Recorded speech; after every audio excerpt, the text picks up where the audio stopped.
From Flourish DX, this is the Psych Health and Safety Podcast. With workplace mental health becoming a safety prerogative, this is the source of information on psychological injury prevention and health promotion. Hi, and welcome to the Psych Health and Safety Podcast. My name is Jason Ben Searle, and I'm one of the hosts of the show. The aim of the podcast is to rapidly increase the knowledge and application of psychological health and safety in workplaces worldwide. To help with this, we have regular guests from around the world who are leading the way in this important area. But before I introduce our guest and topic for today, allow me to introduce my co-host, Joelle Mitchell. How are you today, Joelle?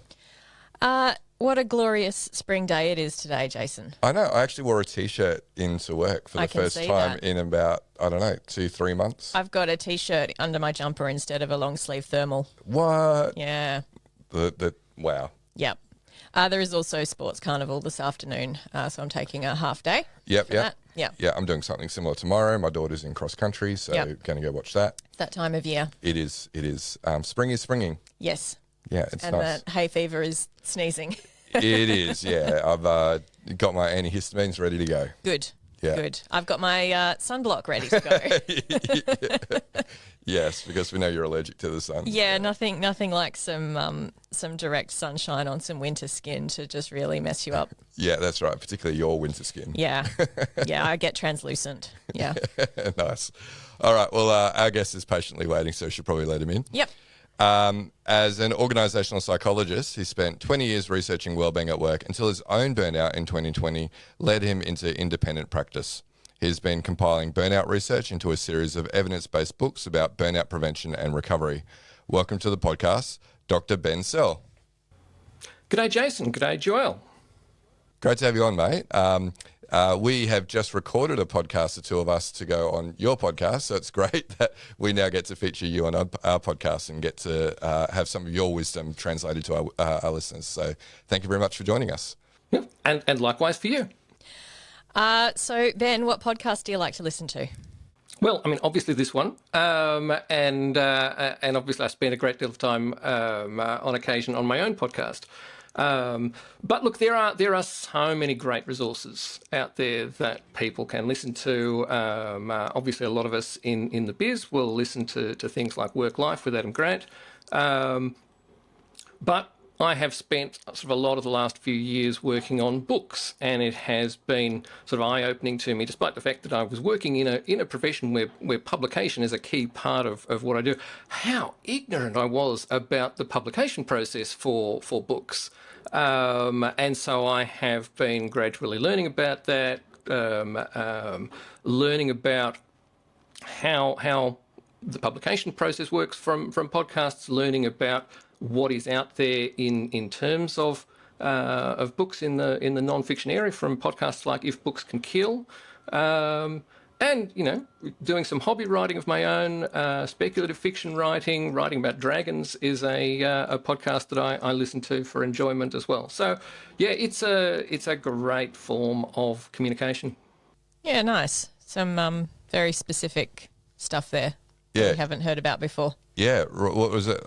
Writing about dragons, yeah. It's something that you'd be interested in. I prefer to read about dragons rather than write about them. Yeah. But you could listen to a podcast where they talk about writing about dragons. I guess. Yeah, oh well. I listen to an audiobook where they're just telling me about the dragons that have already been written about. Yeah, it seems like that's probably the easier way to go about it, right? It's like Ben was saying, it's quite a process in publication. Yeah. No. Can you tell us about your professional career, please, Ben? Yeah, sure thing. So I went into a doctoral program at University of New South Wales, and from there I was doing some teaching briefly in their business school. And then I came over to the Department of Psychology at Macquarie University, and I spent 20 years there as an academic, as a researcher. My area was stress and the relationship between work and what we now call psychosocial aspects of work, and stress and engagement and satisfaction and burnout risk and so on, until during a point where a lot of people went through this in 2020 to 2021, with the COVID pandemic having such a big impact on work and on personal lives, I burned out and I couldn't continue in that role. And, it wasn't like there was an easy out for me to just, didn't have the opportunity of just stepping out for 6 months or so to recover. So I left Macquarie University, and I have been practicing independently and writing books since 2021. Yeah, so an interesting, we could almost say ironic experience there, where you're kind of researching and teaching about the interactions between work stress and mental health, and then to actually kind of experience that situation for yourself as well probably gives you a different type of insight than you had previously as a academic SME, I guess.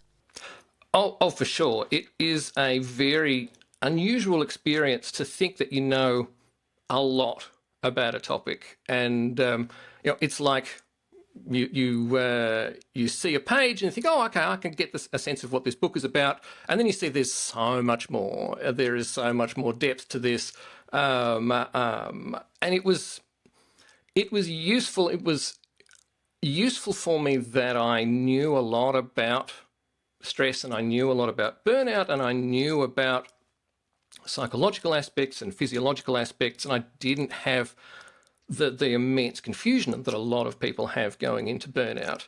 I was able to sort of utilise some of my academic knowledge to say, okay, well, this is probably these sort of things are going on. I need to respond in this way.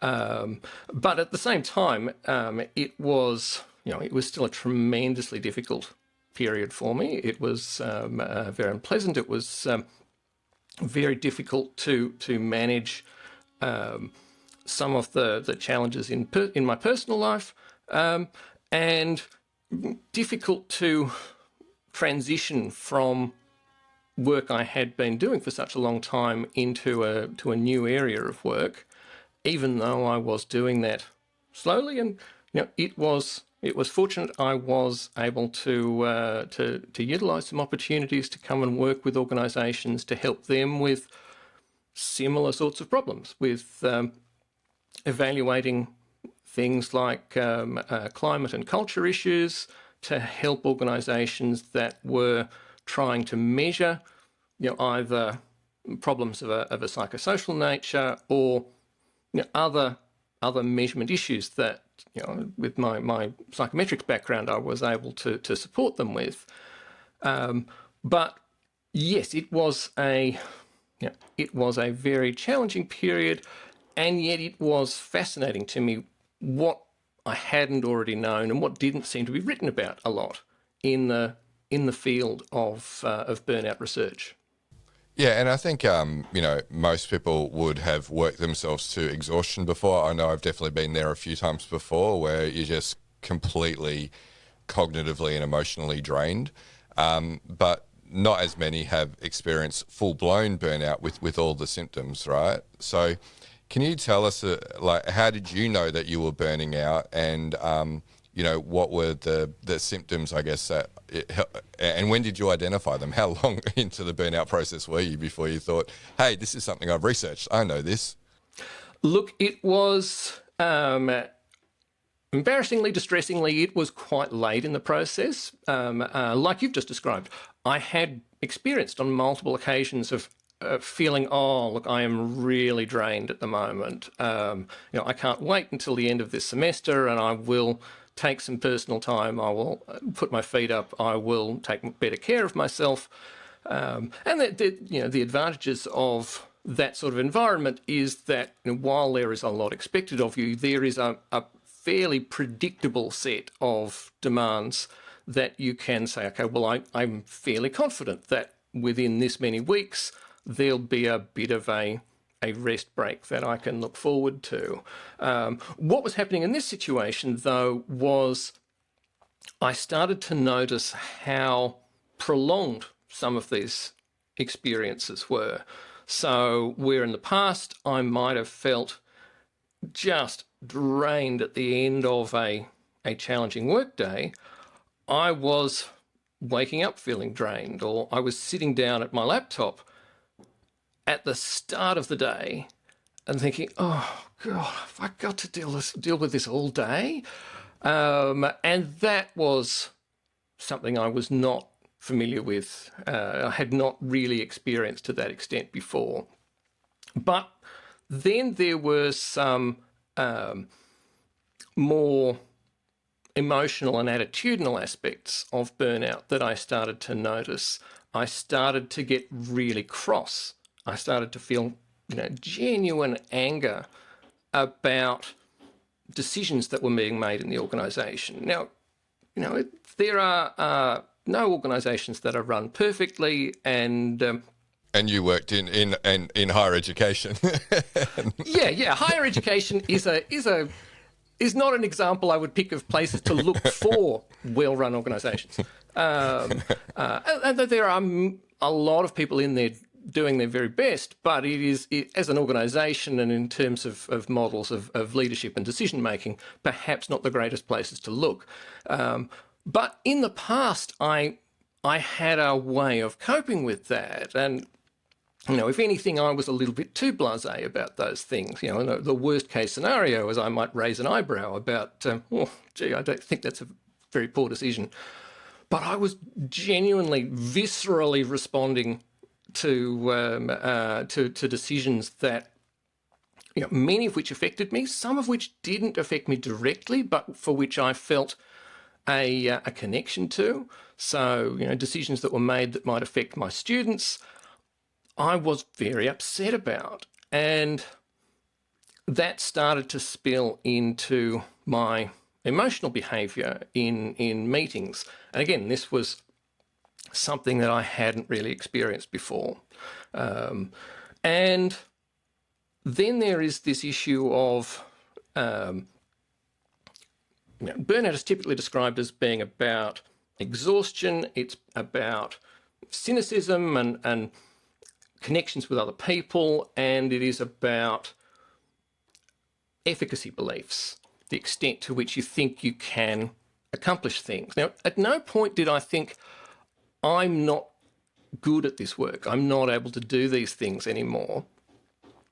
But I started to have a lot of doubts of, is there actually a future here in this career for me? I feel like I'm not achieving what I want to achieve. I feel like maybe the goals that seemed not too far away are just beyond the horizon now. And part of that was to do with the situation. Part of that was, my perception of decisions that were being made and changes that were going on.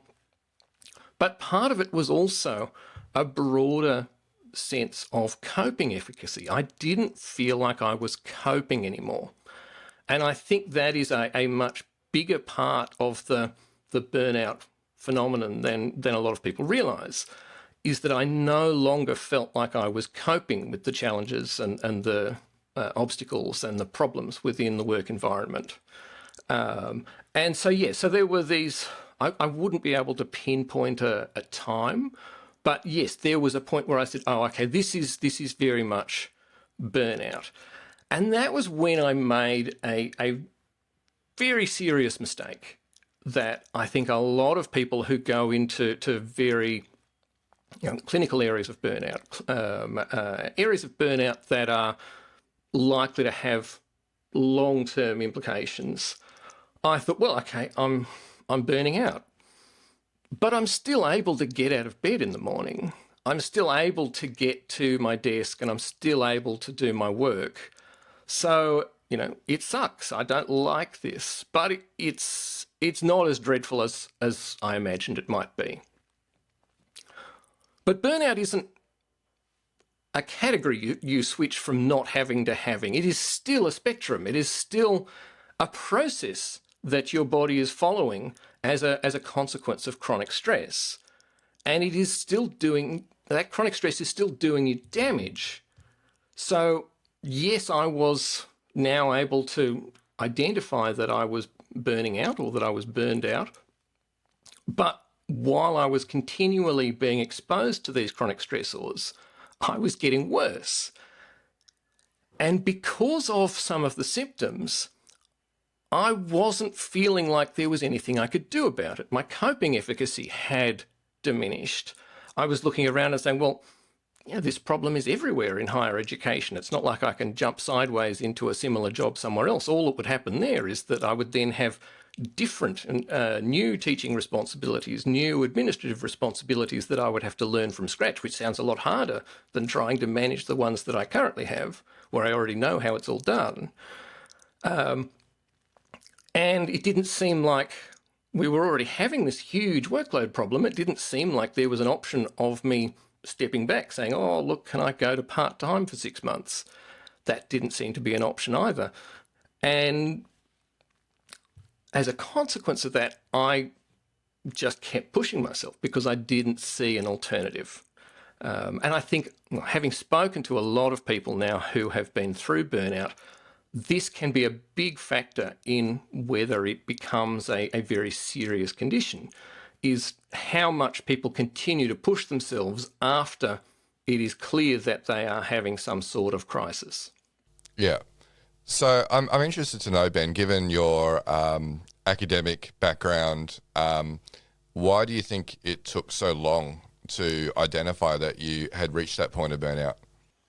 Look, I think there are a couple of reasons. Firstly, I think that the symptoms don't necessarily present the way they are normally described. So if you go to somewhere like the World Health Organization, there is a nice, simple description of burnout that is easy to absorb, it's easy to interpret, it's easy to describe to someone.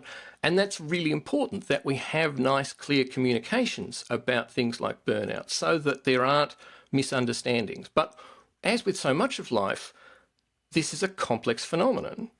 And part of that complexity is that the nature of these symptoms doesn't mean the same thing, doesn't get experienced in the same way, doesn't present in the same way for everybody who experiences it.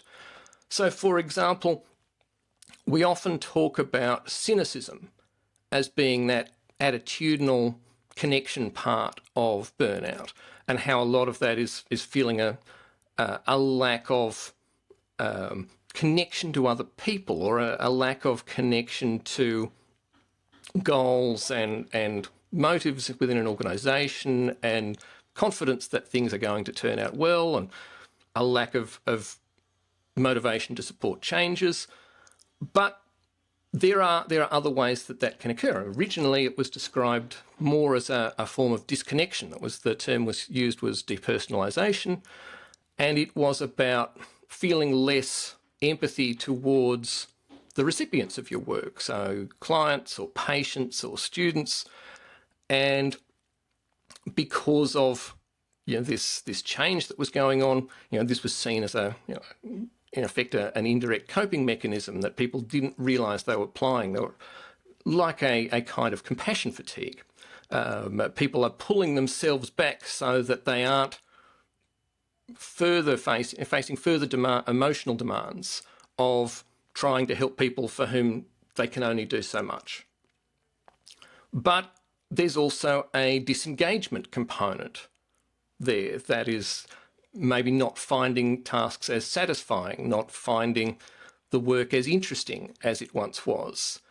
And so already we're seeing a lot of different flavours to this component of burnout, and not everyone is going to pick up on some of those things. And looking back, I could see, oh yeah, there was this point here where we had an opportunity to learn this new system, and I got very frustrated with that. And I was, well, why can't I keep using the one that I already know?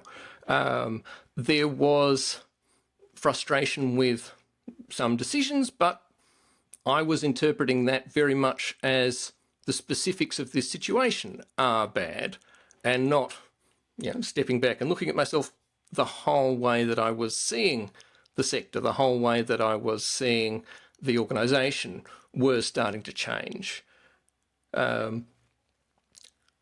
So the different nuances there can mean that you're thinking, oh, well, I need to be cynical for this to be burnout, and I'm not really feeling cynical yet, therefore I'm still okay. And the other one, the bigger one for me, I feel, is this idea of self-efficacy, because a lot of the measurement of burnout talks about self-efficacy being this perception of your ability to do your job. And that didn't change for me. It was only when I realised, oh, well, look, in addition to being exhausted and in addition to having these changes in attitude and perception of the people around me, if I pull back from that, which again I could only do because I knew these phenomena quite well, I can see that my perceptions of whether the work is meaningful are starting to change. My perceptions of whether I have a chance of a long and successful career are starting to change.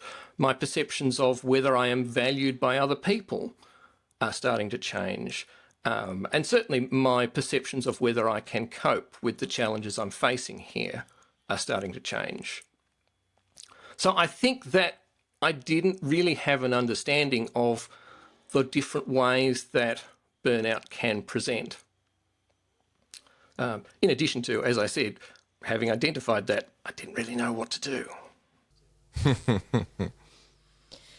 So I guess that's, you've talked about what that felt like for yourself. For observers, like what would that actually look like? So how, if listeners have a colleague or a friend or family member, what would be the signs and symptoms that they could observe that might tell them that somebody was burning out?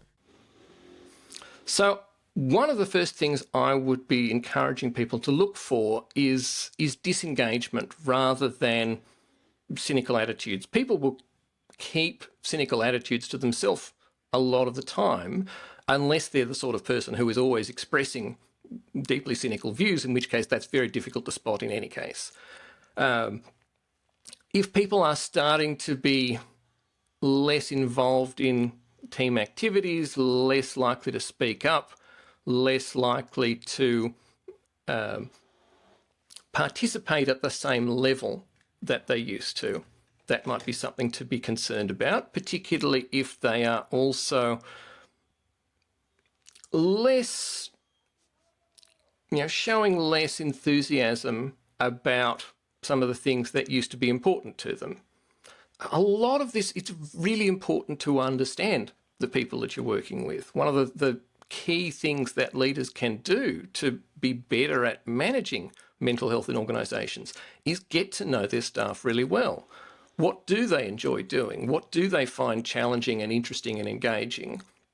And that's really important for things like being able to assign people work that is stimulating. But it's also important in this case to see if people are instead preferring to go for much more routine work that they can stay disengaged from. That could be an area to be concerned about. In the case of efficacy beliefs, it could be things like starting to set less challenging goals. It could be about perceiving that timelines are much shorter than you think they are. So you say, oh, this usually takes us about 3 weeks. And they say, oh, there's no way we'll get this done in 3 weeks. Well, why has that changed?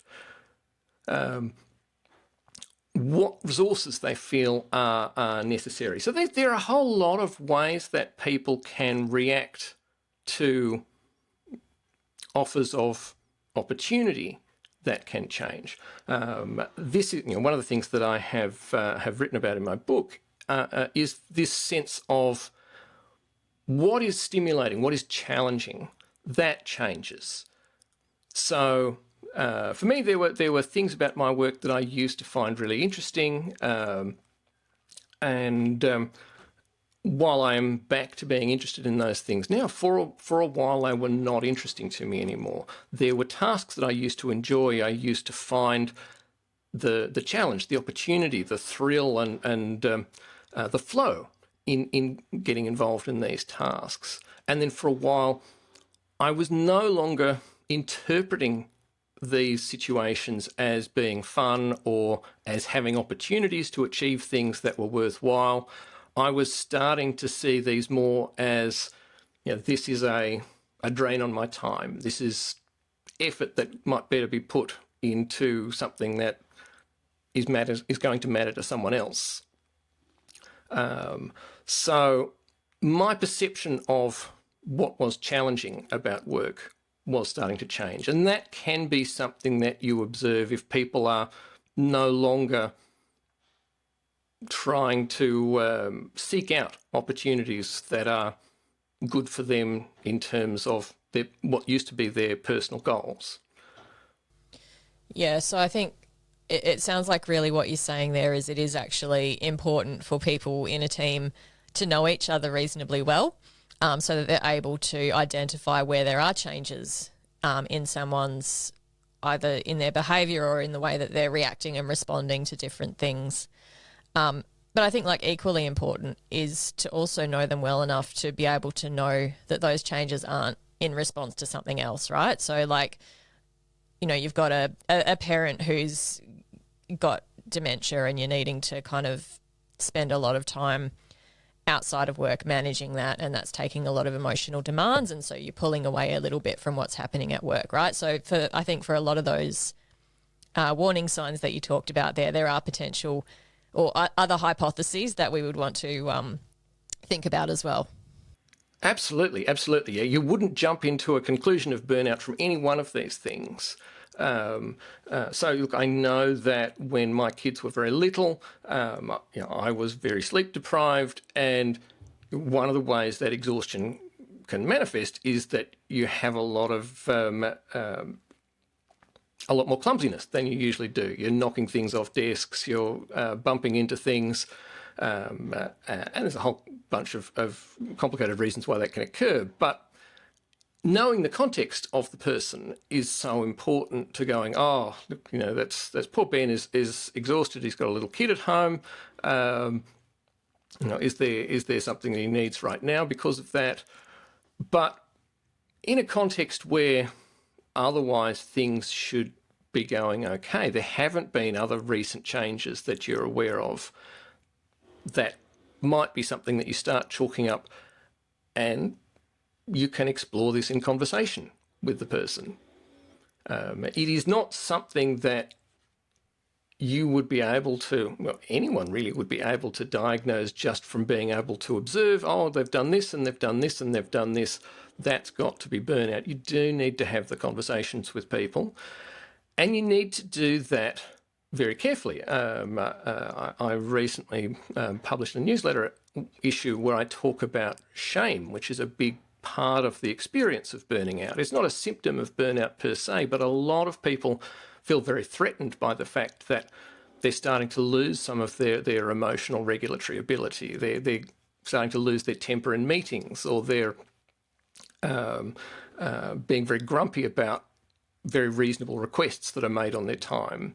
And that's embarrassing for a lot of people. And so if someone comes up in that context and says, oh, look, I noticed you were really upset in that meeting. Do you want to talk about it? A lot of people, particularly a lot of men, will go, oh, no, I'm fine. Yeah, no, it's all good. It was just, that person said something that really rubbed me up the wrong way. And so a good check-in conversation is more than just saying, are you okay?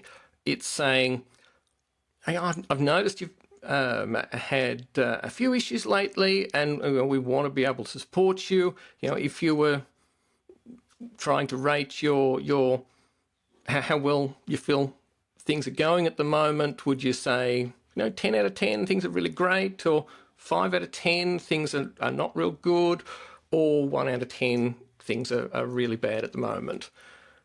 And that sort of stepping people into a conversation, normalising the idea that things might not be okay, and that's quite normal for a lot of people, can start to encourage people to be open about some of these challenges. Yeah, and I would expect that there's a very careful balance that you need to, or I guess the approach that you take in that conversation, in particular if you're that person's leader, that you don't want people to think that you're heading into a performance improvement plan type of a conversation, rather than a let's check in on you and your health and your well-being, and what supports can we give you to help you through whatever it is that's going on right now. Yeah, absolutely. And again, it is that relationship that a leader can have with their team that allows that to be the case. If people feel that it is okay to be authentic with their leader because their leader is regularly authentic with them, then it is more likely that they can come forward and say, look, lately I have felt like I have been really struggling and I have been tired and, I've been starting to question whether this is worth it anymore. And, I am starting to wonder, would I benefit from a bit more time off? I know that's going to be difficult at the moment. And that's when maybe a leader has a chance to make a bit of a difference, to try and find where there are resources to help a person, whether that is encouraging them to take time off, whether it is finding ways that other team members can help lighten their load for a while, whether it is finding other resources that will make the process of recovery a little bit easier. Because it's so important to be able to catch this early on that smaller, more effective interventions are possible, because the longer you leave it, the worse burnout gets, the more difficult it is to find an intervention that is going to make a decent difference for a person. Do you need more psych health and safety in your life? Then head over to the Flourish DX Academy for several free on-demand e-learning courses. If you're an internal professional, follow Flourish DX on Eventbrite to register for any of our free fortnightly interactive webinars. Our flagship professional practice program is also exclusively available for internal professionals.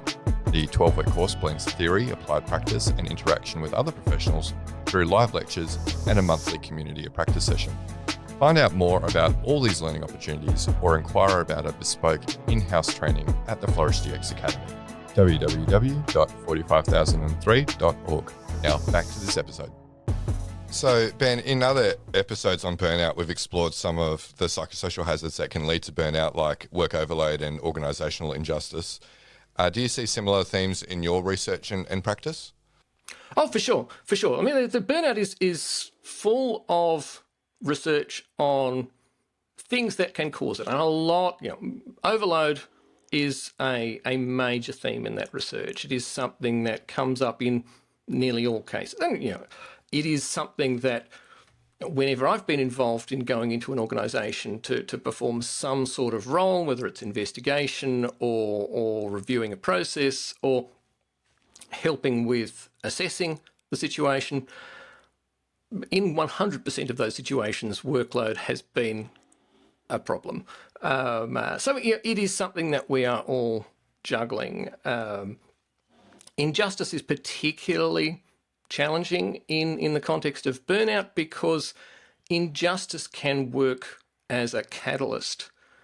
It can be a situation where people are managing a lot of demands, a lot of, even a lot of psychosocial hazards for quite a long time, and then there might be some injustice. They might be accused of something they didn't do. They might be told their team hasn't been performing well because they've been working on something that doesn't get the sort of credit it needs. And responding to that injustice can be quite a big shift in how people perceive their relationship with the organisation. They can go from feeling like they are a part of a bigger whole to suddenly feeling, oh, I'm seen as a worthless and potentially problematic part of this organisation. Or actually this organisation has some really bad processes for fairly evaluating whether people are doing a good job. And that can be difficult to come back from. You lose that sense of trust in the organisation. You lose that sense that the organisation is running in a way that is going to be benefiting the people who work there. So that is a big part of it. Certainly bullying and harassment is a very big, very specific factor that can have a huge impact on people. But in all of these cases, well, particularly in the case of overload, which is very strong, but with all of these cases of demands that people experience, there are people who have managed those situations for a long time. Maybe not very severe cases of injustice, maybe not severe cases of bullying and harassment, but those are things that organisations really ought to have very much on their radar to deal with appropriately and very quickly. But having talked to a lot of people who have been through burnout, one of the things that perhaps isn't really appreciated is how much of an effect it is when resources get taken away. So, we know things like the demand resources models tells us that in order for people to cope with demands, they need to be balanced by a certain level of resources, they need to be supported, they need to be offered enough decision-making freedom, they need to have opportunities to learn and grow and improve. There needs to be a lot of things in place that help people to get their work done. But in terms of change and the way that change can impact on burnout, it is less likely to be, it can be a slow ratcheting upwards of workload, and we do see cases where there isn't really much else that easily explains it.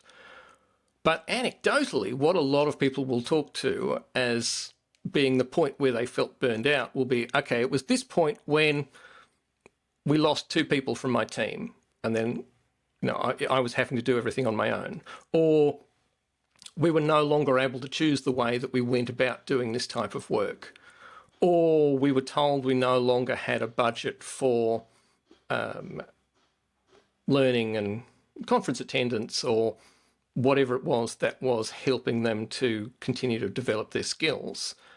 And that becomes the point, like with injustice, at which they suddenly see the organisation in a different way. And that is something that is difficult for organisations to always keep in mind, because sometimes they are saying, oh, well, our costs are increasing and, we're struggling a little bit with our income at the moment.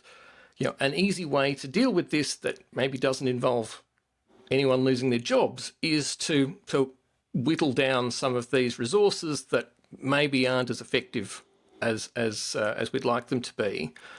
And sometimes even when they aren't genuinely that effective, there is the perception of them being valuable. I've talked to people who have described situations in organisations where there was a resource that very few people used, but when it was taken away, it was very clear that everyone felt safer and better that the resource was there. And there was a very strong reaction from employees when it was taken away. Can you tell us what that was? So look, in that case, it was a mental health worker who was available for conversations. So related to the presence of an EAP, but a little bit more proactive in that this person would come and would talk to people and would then be around for a little while for anyone who wanted to come and have conversations with them. And yeah, it had a surprising effect. And this resonates with me because a lot of the research that I did sort of in the last 10 or 15 years of my academic role was about stress appraisal. And the whole idea with stress appraisal is it's not simply a matter of this demand is here, this demand isn't here, therefore this situation is worse than that situation. It's about how people are interpreting the nature of that demand, how it can impact them, and the way they see they are able to cope with that situation. Now, that's not to say that it's all about the individual. It's not to say that it is all about, stress being in your head. Beyond the point that, yes, stress is in your head and pain is in your head as well. I mean, the fact that our lives exist in our heads is not a reason for something not to be true. But what appraisal helps us to see is it can be complex factors that influence the way that people perceive they can cope with or they can't cope with a particular situation. Yeah, we like to roll those appraisals up, if you like, and see, do you have lots of employees who are appraising that same situation as stressful? Because then it's suggesting it's probably a systems issue rather than an individual issue. Yeah, that's an excellent point. Where you have one individual who is suddenly appraising the situation as being very bad, then yes, maybe it is something else that is going on in their life. Maybe they have, as you say, care of responsibilities at home.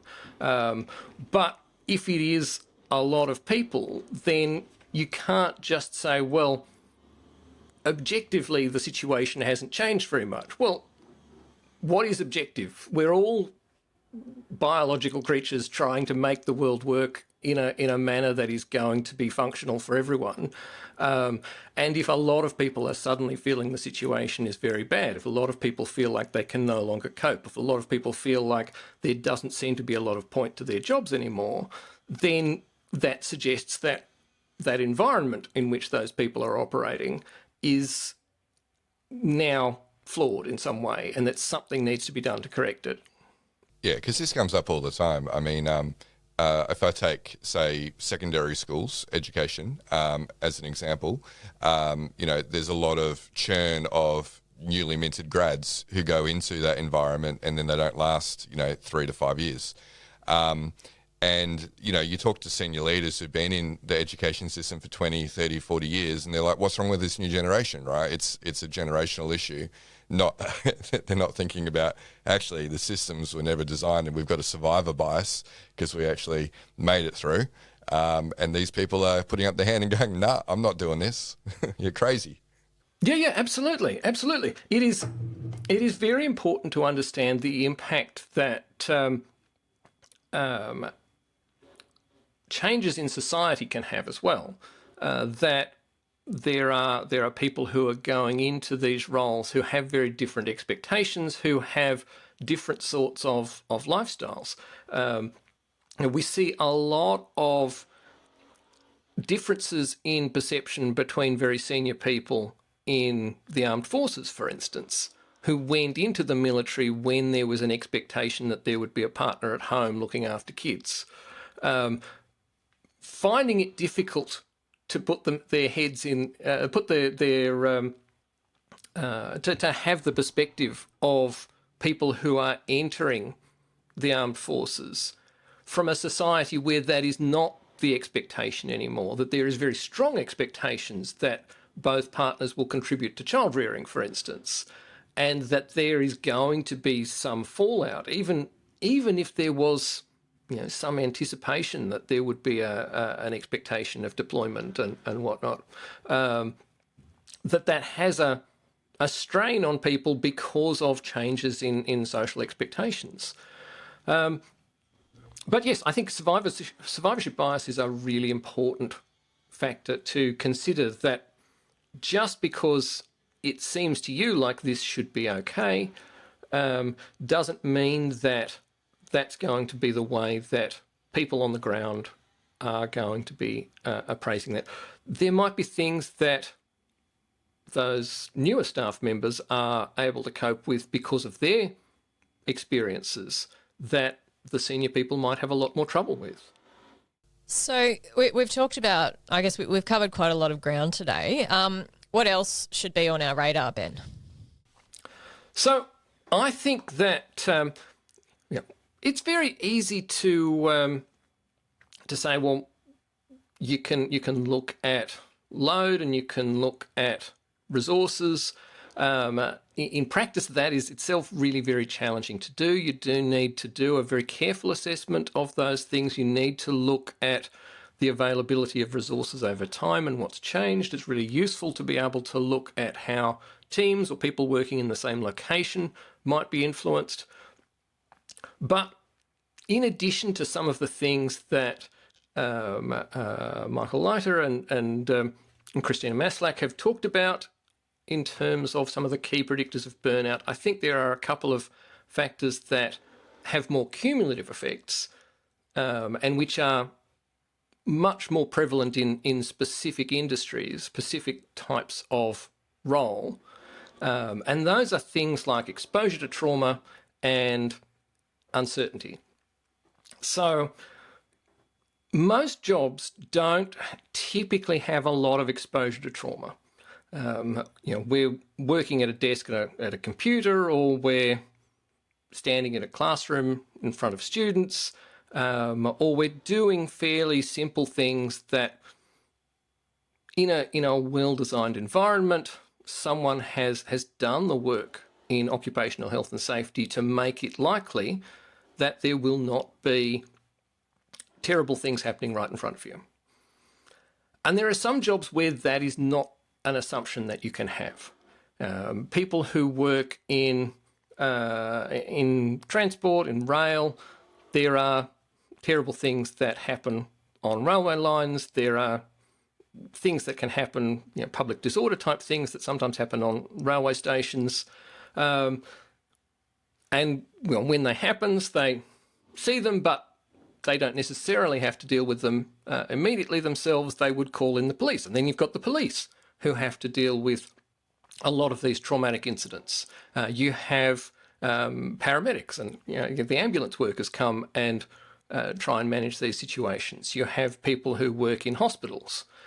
So there are quite a number of specific types of role where people are exposed to potentially traumatic situations. And what we know from research on these sort of roles is that there can be a cumulative effect of exposure to trauma that has an impact on your risk of burning out. So that is something that organisations need to be aware of, because if they do have people who are regularly seeing, physical violence being acted out, or being exposed to a lot of verbal abuse, then even if they are themselves physically safe, that can prove a risk over time. But one of the ones that I want to talk about, which is not on many people's radar, is the idea of uncertainty. So I have had the good fortune of being able to interact with a lot of writers in the last couple of years, as I've also been doing a lot of writing. And what is interesting about writers and burnout in writers is this combination of some of the same pressures that are on people in other roles. Things like there is load, there are deadlines, there are challenges getting work done to the level of quality that's going to be acceptable. But there's also career-long uncertainty. It is slightly different if you're working in something like journalism, if you're writing for newspapers or magazines, but there's a lot more uncertainty there than there was even 15 years ago. And then if you are a freelance writer, if you are a novelist, those are professions where you really have no idea if the thing that you're currently being paid to write is going to be the last thing that anyone ever pays you to do. And early on in your career, you can be a lot more optimistic, and if things have been going well from you lately, that impact might be slightly smaller, but through the span of your career, that can have a big impact on people, this ongoing uncertainty about whether this is going to be viable for you to do as a career. And when you combine that with some related phenomena like ambiguity, because writers do a lot of work on their own, and so they don't know how is this meeting the expectations of other people. If you're writing a novel, you have no idea whether this is going to appeal to an audience. You have no idea whether the concept is going to be a popular one or an unpopular one, or whether it's going to be, coincidentally and unfortunately, going out at the 6 months after someone else has a very similar idea that does very well. So those sort of experiences of uncertainty and ambiguity can make it difficult for people not just to manage their risk of burnout and manage their coping behaviour, but just generally to feel like they are doing the right thing. They are going in, sitting down to do their work every day and feeling like this is going to work the way that I intended it to. Yeah. Yeah, and I think uncertainty is probably something that's growing across a lot of industries, and it just seems to be a trend that's happening now with, kind of moving to more forms of insecure employment and those types of things. So, definitely something that we should be aware of. For organisations and employers, what sorts of control measures should they be using to manage or prevent burnout? Look, that's a great question. Fortunately, there are wonderful people like yourselves out there talking about these things a lot, and I think that most of the measures that organisations would put in place to manage psychosocial hazards, to do something about their psychosocial risks, are going to help. This is another thing that we see in the burnout research, is that it seems to be correlated with all of these problems, all of these hazards, all of these demands in organisations. And that means that doing something about any of them is likely to make a bit of a difference. It's not always going to make the same amount of difference, and it is important to have some sense of where the bigger risks are in your organisation. So, one of the things that I would recommend that organisations do is utilise opportunities for assessing psychosocial hazards and doing the right thing by employees in terms of developing leaders to do good employee management, employee interaction, checking in with employees, working with their employee assistance program providers to get some sense of what is weighing most heavily on people's minds. But I'll focus my answer to that question on what you might do if your higher level controls haven't been sufficient and you're starting to get staff who are severely burned out. Firstly, if people come to a leader and say, look, I'm worried about burning out, an ideal response would be sort of a compassionate one, right? It would be saying, oh, that sounds bad.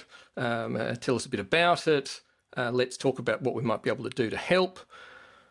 But think about the context where these things go on. People are more likely to burn out in highly overloaded situations, in environments where there might be a lot of toxic behaviour, or where people are discouraged from talking about their personal issues. And so in a lot of those situations, it can be difficult to go in and have that conversation and get a compassionate response.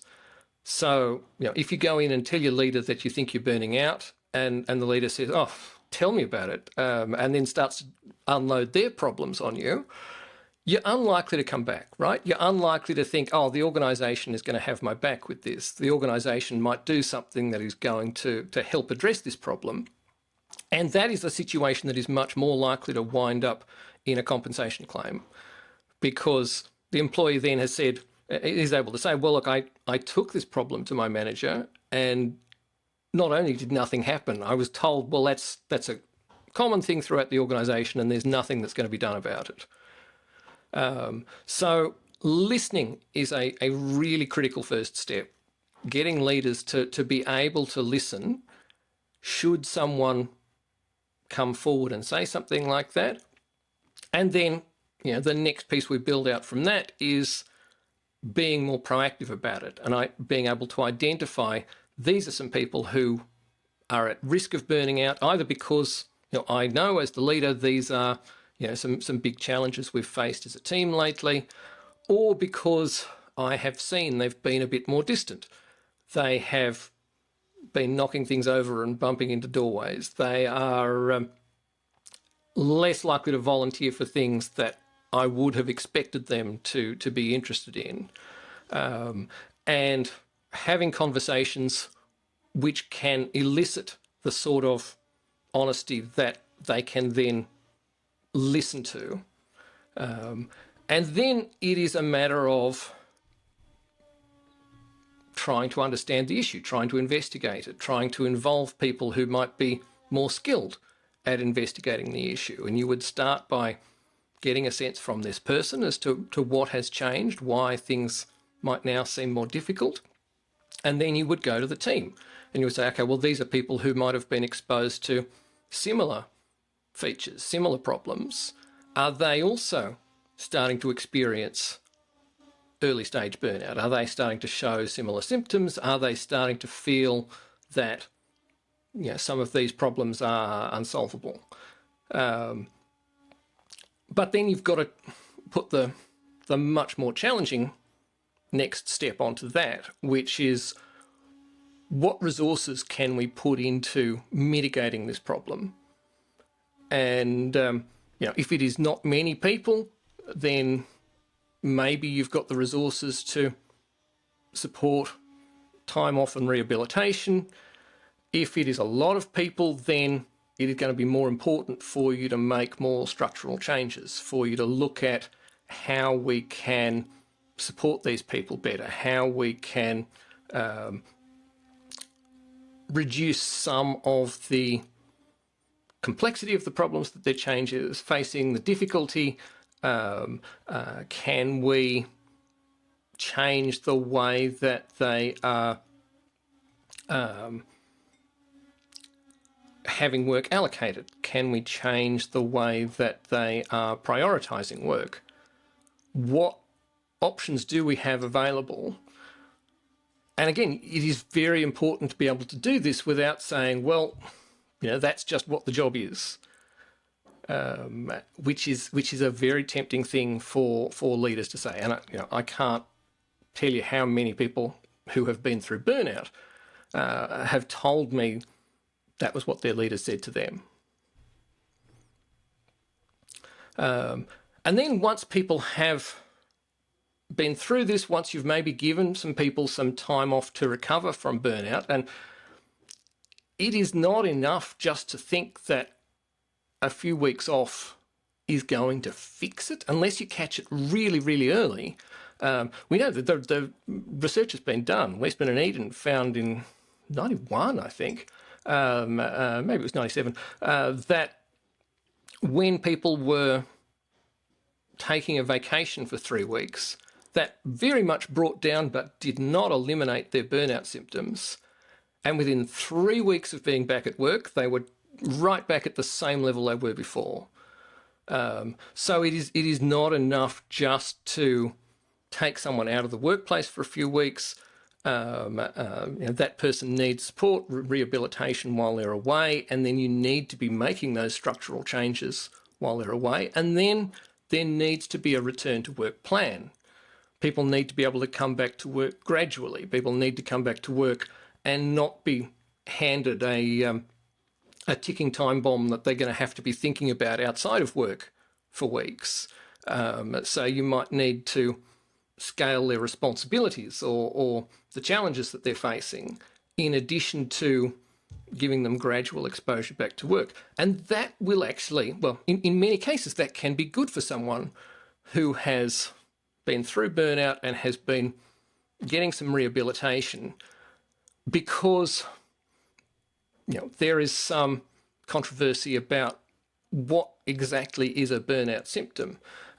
If you go to Sweden, they talk about it's one of the few places where burnout is recognised as a medical condition. It's called utmattning syndrome, and a feature of utmattning syndrome is a lack of tolerance to stress.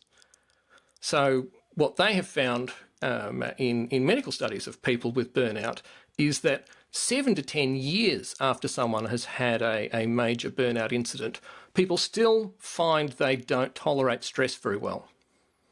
70% of people who have been through burnout still don't tolerate stress very well 7 to 10 years later. And so by bringing people back gradually, you're not just giving them more recovery time because they're starting off working 3 days a week instead of 5. You're also reintroducing them to easier demands to manage, lower level stress situations for them to cope with, and building up their confidence that as those increase, they will be able to cope with them much more effectively. So that is a really, potentially a really productive part of the the process of managing a case of burnout.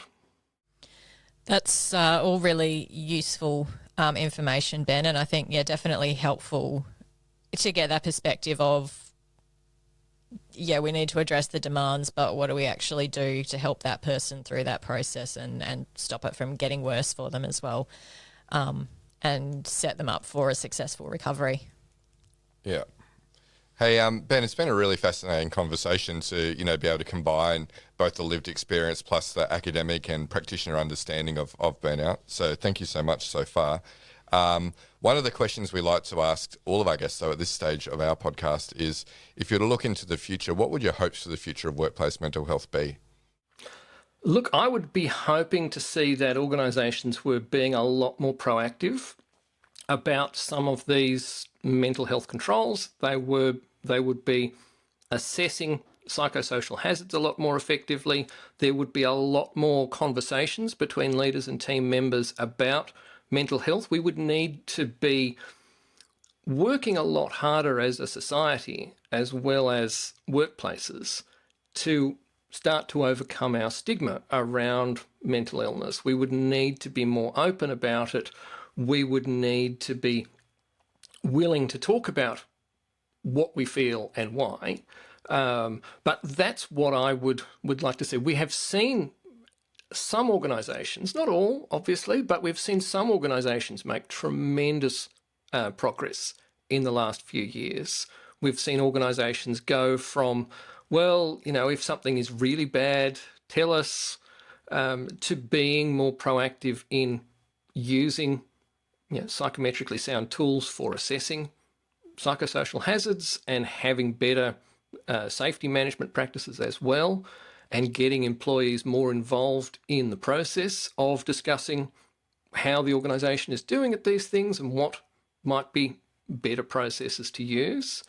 I think there are a lot more steps that we need to take. I think that we aren't currently taking burnout as seriously as we should. I think it is a lot more prevalent than people realise, and it has potential to be a lot more destructive than people realise as well. So yes, more of what we have been doing, more of what your guests have been doing, trying to get more organisations involved in building understanding, building monitoring and management processes, putting practices in place that are going to catch some of these problems. There's always going to be things that happen. There's always going to be traumatic situations in some environments. There's always going to be periods of peak load. There's always going to be situations where there aren't the resources that the organisation would like there to be.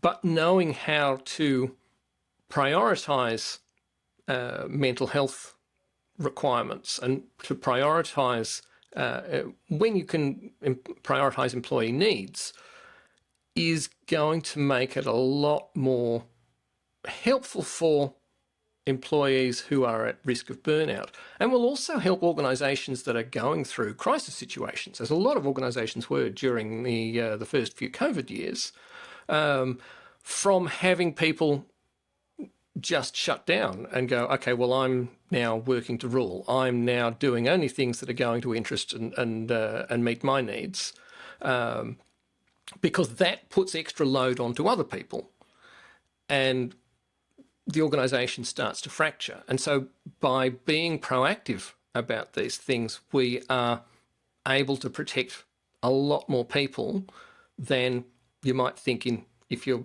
making the very foolish assumption that it's just a few people who are going to be vulnerable to burnout.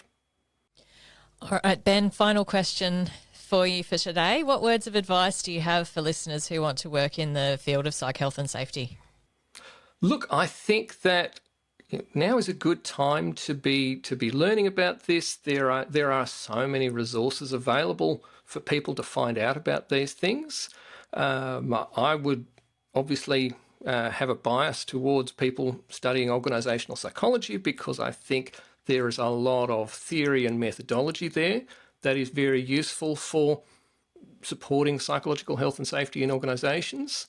But it doesn't have to be psychologists who are doing all of this work. I think there is a lot that people from other areas can bring to the table. I think that EAP providers can learn a lot about psychological health and safety and find better ways of supporting the clients and communicating with organisations as an additional way for organisations to monitor what sort of problems they're facing. I think that leadership programs could do a lot more to develop an understanding of psychosocial hazards, rather than saying, oh, well, that's an expert thing that an expert is going to handle. As we've just said, leaders can play such an important role in supporting employees and understanding what's going on and providing the resources that people need early in the chain, so that you can do simpler, easier, cheaper, more effective things before someone gets severely burned out. All good advice. Thank you, Ben. Ben, thank you again for coming on. It's been, like I said, a really interesting conversation. Really appreciate you being able to share so transparently and honestly about your own experiences, but also being able to bring that academic kind of lens on it as well. So thank you so much for joining us. You're very welcome. It was a great pleasure. Awesome. Thanks, Ben. Well, listeners, that brings us to the end of this episode. Remember, we do record these over video when we have our guests on, and you can catch all those past videos on the FlourishDX YouTube channel. You can also catch snippets of these videos on the FlourishDX LinkedIn page, so head over there if you'd like to see some of those moments of gold. And while you're over on LinkedIn, feel free to connect with Joelle and myself, and I know Ben's on LinkedIn a bit as well, so connect with us if you want to continue the conversation. But that's it for today. We'll catch you next episode. You've been listening to the Psych Health and Safety Podcast. To stay up to date with the latest on psychological injury prevention, follow FlourishDX on LinkedIn and subscribe to the Psych Health and Safety Podcast at www.psychealthandsafety.com.